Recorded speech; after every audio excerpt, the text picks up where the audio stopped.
Halo teman-teman Piercing Indonesia, hari ini Raina bakal bahas tentang standar aftercare. Perlu diingat ya, kalau panduan dan juga saran perawatan ini berdasarkan pengalaman profesional, pertimbangan akal sehat, riset, dan juga praktik klinis yang luas, namun tetap tidak menggantikan saran dari para ahli medis. Piercing itu lukanya super unik ya, karena apa? Itu tuh luka yang sengaja kita buat. Udah gitu, kita harus berusaha menyembuhkan luka tersebut dengan ada suatu benda yang tertanam di dalamnya. Jadi pembahasan aftercare ini sebenarnya lebih ke bagaimana cara menyembuhkan lukanya. Ini meliputi mulai dari mengurangi risiko, terus juga meningkatkan kecepatan persembuhan, dan juga mengurangi faktor-faktor yang menghambat penyembuhan.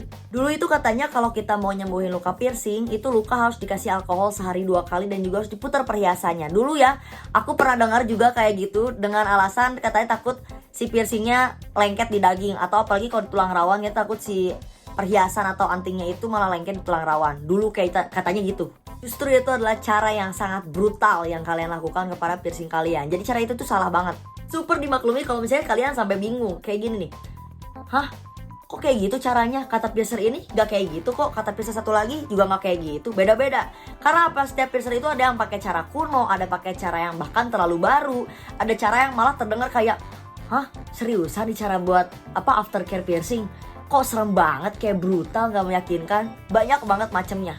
Tentunya kalian harus dengar pedoman aftercare dari piercer yang profesional. Dan juga piercer profesional pastinya dia akan mengasih tahu kamu pedoman aftercare itu secara lisan ataupun secara tertulis. Jadi waktu udah beres kamu di piercing, biasanya kamu dikasih kertas lembar atau pokoknya ada panduan untuk aftercare-nya.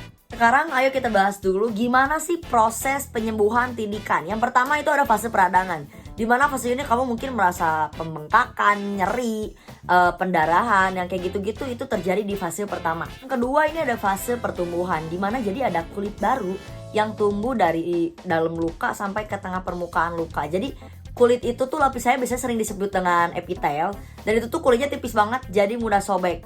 Kalau misalnya udah terjadi fase ini biasanya udah disebut penyembuhan tahap awal. Yang terakhir itu ada fase 3, jadi dimana di fase ini kolagen-kolagen itu sudah mulai teratur. Piercing udah bisa dianggap melewati 2 tahapan pertama penyembuhan itu kalau misalnya udah gak kerasa ada nyeri, udah gak ada lagi sekresi atau misalnya kerak-kerak yang muncul, dan juga udah gak ada perubahan warna. Adanya sebum di piercing kamu itu bisa menjadi pertanda bagus. Karena apa? Itu artinya udah gak ada lagi luka yang terbuka. Masa penyembuhan yang ada di dalam buku ini hanyalah waktu perkiraan. Kamu bisa jadi lebih cepat, bisa jadi lebih lama. Tapi satu hal, kalau misalnya kamu merasa piercing kamu udah sembuh walaupun perkiranya lebih cepat, harus tetap diperlakukan dengan baik. Karena takutnya apa?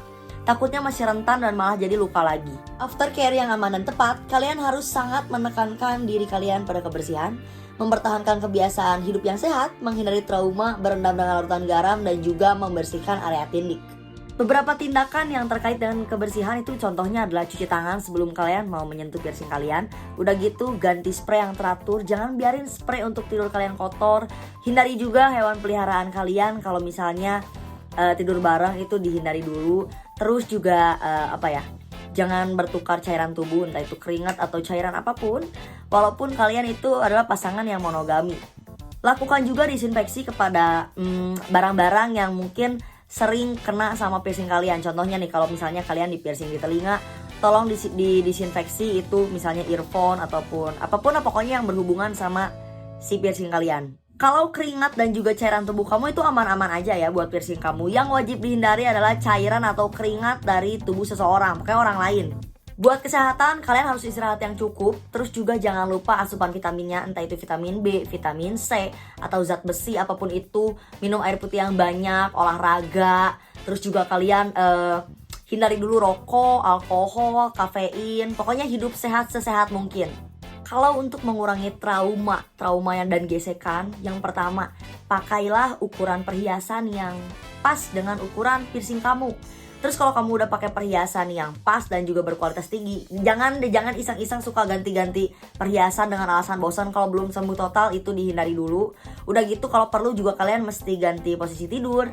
Hindarin juga nih godaan-godaan tangan yang gak mau diam untuk jangan mainin piercing kalian yang belum sembuh. Udah gitu kalian juga kalau misalnya mau nyusut yang basah gitu, pakainya mending pakai tisu atau apalah yang tidak bertekstur. Kalau misalnya kalian pakai anduk atau misalnya kain-kain yang ada benang-benang banyak, takutnya itu kesangkut. Terus hati-hati juga takutnya kesangkut topi, kacamata, apapun itu. Pokoknya hindari gesekan dan sentuhan.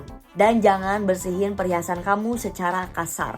Untuk yang piercing yang di bawah leher, tolong pakai pakaian yang bikin kalian nyaman. Jangan yang terlalu ketat atau pokoknya yang menyebabkan gesekan, itu jangan. Jadi kalau misalnya kalian pakai piercing di pusar, tolong pakai celananya yang low waist. Pokoknya diatur-atur aja lah supaya nyaman. Kalau buat aktivitas olahraga itu bebas-bebas aja boleh. Yang penting jangan ada trauma nanti ke piercingnya. Jangan lakukan aktivitas yang sekiranya bisa mencederakan piercing kalian. Proteksi waterproof juga penting banget sih. Kalian harus menghindari yaitu hot tub atau kolam renang, air danau, air laut. Pokoknya segala sesuatu apalagi yang umum itu tolong dihindari dulu. Karena takutnya itu bisa jadi masuk ke piercing kalian, misalnya zat kimia atau bakteri apapun itu. Berjemur juga tolong dihindari. Karena itu bisa bikin warna jaringan kulit kalian jadi beda sama jaringan-jaringan yang di piercing yang baru mau tumbuh mungkin. Terus itu juga logam kalau kepanasan, terus kasihan kan ke piercing kalian, itu juga bisa merusak sel-sel kulit yang baru tumbuh. Lakukan perendaman piercing kamu dengan air garam. Mungkin agak aneh ya, mungkin misalnya nih kalian di piercing di kuping terus kalian rendam pakai air garam, mungkin kan mengganggu kalian bakal gini atau gimana. Itu kan bisa di mug, bisa di mangkok ataupun apa itu. Tapi walaupun aneh dan juga mungkin menurut kalian sedikit mengganggu, itu sangat mendukung untuk penyembuhan. Hati-hati juga dengan sabun kalian. Jangan pakai sabun yang keras atau terlalu banyak parfum atau yang gimana. Intinya pakai aja sabun yang ada antibakterinya. Karena apa? Sabun di sini fungsinya hanya untuk membunuh bakteri aja. Jadi buat bersihin maksimal. Karena ingat, yang bersihin luka piercing itu bukan sabun, tapi tetap diri kamu sendiri. Badan kamu yang nyembuhin diri kamu, bukan sabun. Perhatikan penggunaan sabun di sekitar vagina. Kalau misalnya kalian di piercing di daerah vagina, mau itu sabun antibakteri pun harus diperhatikan, karena takutnya malah membunuh bakteri baik yang ada di vagina dan malah jadi menyebabkan infeksi jamur. Hindari produk-produk ini pada piercing kalian. Yang pertama ada alkohol, yang kedua ada hidrogen peroksida, salep original A tambah D, neosporin, terus betadine, sabun cair dial dan juga koloid perak, terus juga obat kumur yang mengandung alkohol juga tolong dihindari. Membersihkan piercing yang paling oke itu memang dicuci. Tapi ingat, dicucinya jangan pakai sabun yang asal-asalan, tetap yang pakai antibakteri aja. Misalnya nih kalian mandi, cuci tangan, udah gitu kalian mandi. Kalau misalnya sabun kalian tidak keras dan juga tidak mengganggu, boleh kalian cuci pakai sabun, si luka kalian cuci lagi. Tapi kalau misalnya sabunnya tidak memungkinkan, ya udah nggak usah, jangan pakai sabun yang sama dengan sabun mandi.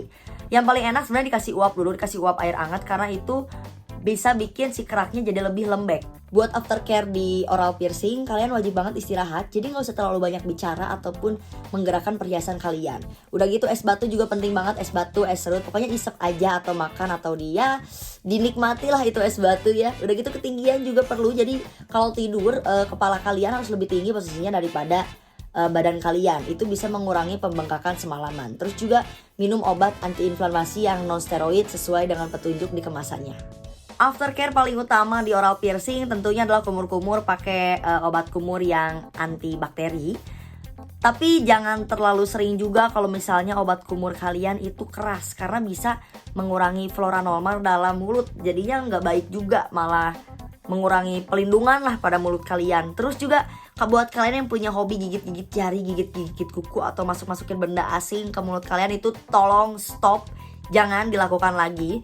Terus karena ini juga kalau misalnya oral ini kan berhubungan dengan cairan tubuh ya, ada air liur. Jadi tolong dihindari dulu oral sex dan juga French kiss, itu juga harus dihindari. Memang kita bingung banget pasti kalau misalnya dengerin saran aftercare dari berbagai piercer. Jadi tentunya harus kalian lagi yang memilah dan memilih. Coba kalian harus tahu dulu apa yang dibutuhkan oleh tubuh kalian. Pakai naluri, pakai akal sehat kalian, pakai pengetahuan kalian untuk memilih yang terbaik untuk tubuh kalian. Sekian informasi mengenai aftercare, selamat merawat piercing kalian dan sampai jumpa lagi.